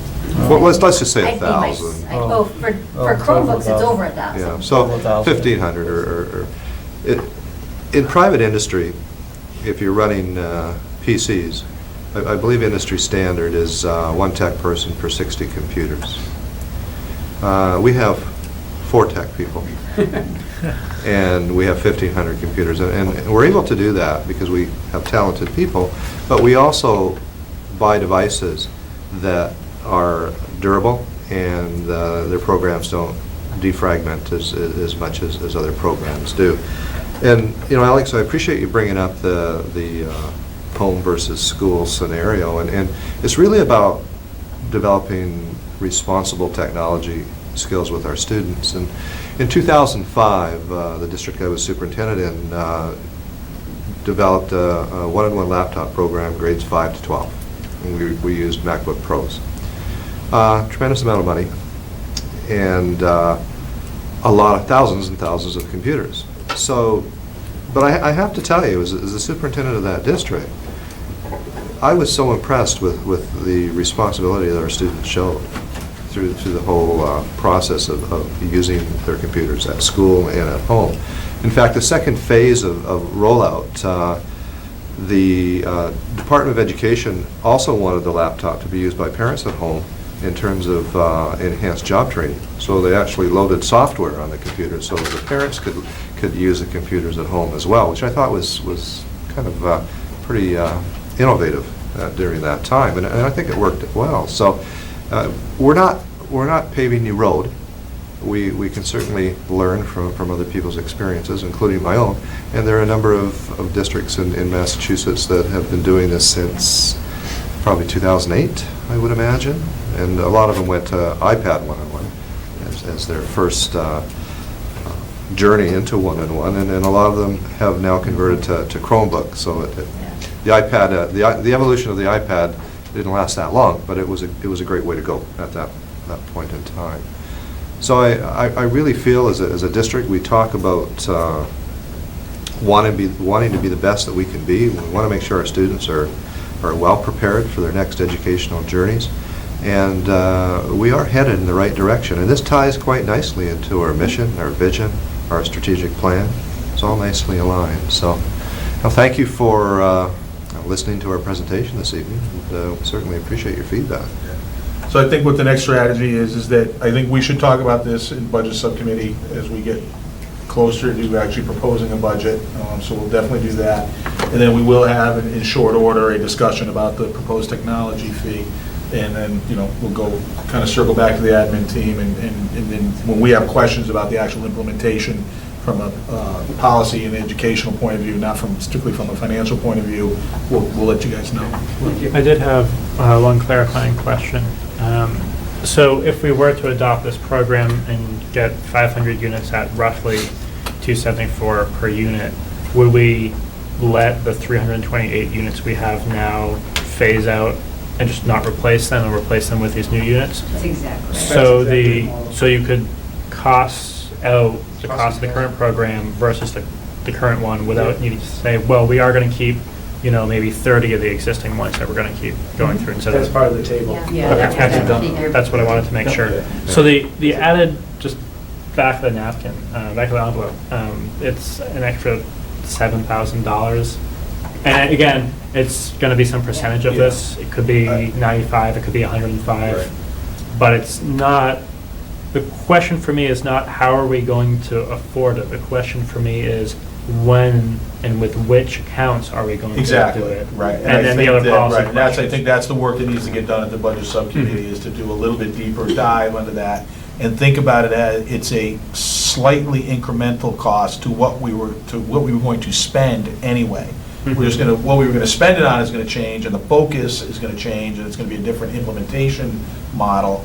But the actual dollars that are spent are going to get spent and appropriated one way or the other. It's just, we're just changing direction in when we do it. And as we propose this from a, school committee point of view to town meeting to get, with all the proposals we're going to make relative to how we fund the school system next year, we'll show that. We'll show that this isn't a new thing. It's just a different use of existing, cash flow. It's the next step in the process we've been talking about at town meeting since we started Chromebooks, 4 or 5 years ago. Right, we've been spending approximately $100,000 a year on technology purchases. And we've been out in front of that in terms of how we, budget for that, and how Julie talked about, we don't want to have dips and then, surprises, big fluctuations in the spending. I think we've done a good job of, integrating that into the annual budgeting process and the town has supported that, and we're appreciative of that. And this is just going to be an extension of a lot of what we've already been doing. What's only really going to change is in the building day by day, how do these things get distributed and used? And at the end of the day, they go out the front door, which we don't always do. And so, that aspect of it is exciting, but the rest of it is just kind of just business as usual. And we've set the tone rightfully over the last several years, so I think we'll be in good shape. So, be optimistic. Thanks. Thank you.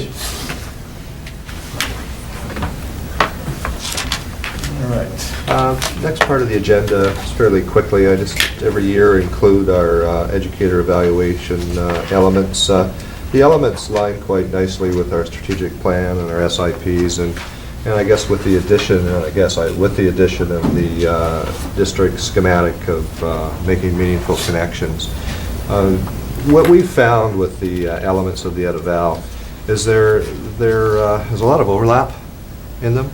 But what we've done for teachers, this will be our second year of doing this, and administrators, is we've allowed them to choose one of their own elements. So we've listed 13, but they can take one away and choose another one, as long as the evaluator approves of the choice. So we're pleased and happy with the progress that we're making on Ed Eval within our district. And again, in your package, the elements that we're focusing on are highlighted in blue. For my goals this year, the student learning goal is really focusing on implementing social and emotional learning strategies at the district level, at the school level, and at the classroom level. And we've done a lot of different activities this year. We're actually participating in a national survey, grades 5 to 12, that focuses on social and emotional learning and a few other things, so it'll be interesting to see those results. I want to thank Dr. Harrington, because we were going back and forth with them for a while. They weren't going to release our individual results. They just wanted to do a national study. And we were able to get them to just do a school-by-school profile as well for us. So we thought we needed that for it to be meaningful. And again, for my second goal, in terms of professional practice goal, that will be finishing my program at Northeastern. Getting very close. You only made it, huh? All right. We'll have to celebrate. Comments or questions on any of that, Alex? No, thank you. So I looked over this. I see the rubric. I didn't see the professional goals, the two goals separately. Oh, no, I didn't. I just wanted to verbally talk about excellent. them today, and during the evaluation process, I'll write them up and show the steps that I use more correctly to accomplish them. So, yeah. It's December already. I thought, boy, we better start at least bringing this to the table. All right, thank you. All right, that brings us to our second section for interested citizens. All our interesting and interested citizens left. There were any of them, but they're gone. They fled. Oh, wait, one? One. There's hope out there. Oh, I gotta change. Everybody. My name's Judy Osgood. Pamela Way. I just talked to Mr. Harrington and Julie and Natalie. Last year for Christmas, my son actually asked Santa for a Chromebook. Not just any Chromebook, the Chromebook he had in the classroom at Russell Street. So Santa had to talk to his teacher and find out the exact model. So the work that Natalie and Julie are doing is fantastic. So anyway. Thank you. There you go. Thank you. That's a good story. That is. If only John Lance were here. All right, subcommittee reports, PMBC, Daryl's not here with us this evening. Anything on your end from PMBC? Nope. Budget subcommittee, really not with a report, other than we are slated, we have a budget subcommittee meeting the Friday after the holidays are over, and then that next day is the budget summit with the FinCom and the Board of Selectmen. And we're on for 11 o'clock. Is that, that's our time, right? That's not when the meeting starts, That's when school committee is scheduled to be there at 11. Okay. I should be able to be there for 11 o'clock. I will try to be there. Yeah. I got somewhere to be at 3 that's about an hour and a half away, so that should be fine, okay? So there'll be much more to talk about at our next full meeting after we go through those two things. I'll double check the time with the town accountant and Bonnie, and if it changed, I'll let you know. Okay, all right. Or- Try to let them know that it can't change. Okay. 11's good. Okay. Are we planning on doing our budget presentation on January 12th? Because we had discussed that about starting earlier this cycle. Right. We can talk about that offline. Yeah, too. we'll talk about that at budget subcommittee and stuff. But if Okay. we are going to do it, we'll make sure that there's enough notice to the public. So That's what I was think thinking, about yeah. maybe the next meeting after that, just so we can get the notification out there. Okay. Okay. Policy subcommittee, anything? I have gotten Kelly's responses to my first giant batch of policies, and it's going to be what I'm... It was giant. Yeah, I will be sitting by the fire and drinking my eggnog and scrolling through his comments. So we should have something for everyone on January 12th. Good. Daryl has been a good mentor. He sets a high bar, man. That's He the does. problem. Yeah, he's That's the really problem. gotta keep up. It's high expectations, and you just want to meet them. All right, do we have any other business? All right. Merry Christmas. Yeah, let's break for the holidays. Happy holidays. All right, we don't need an executive session. I will entertain a motion to adjourn. So moved. Second. Thank you.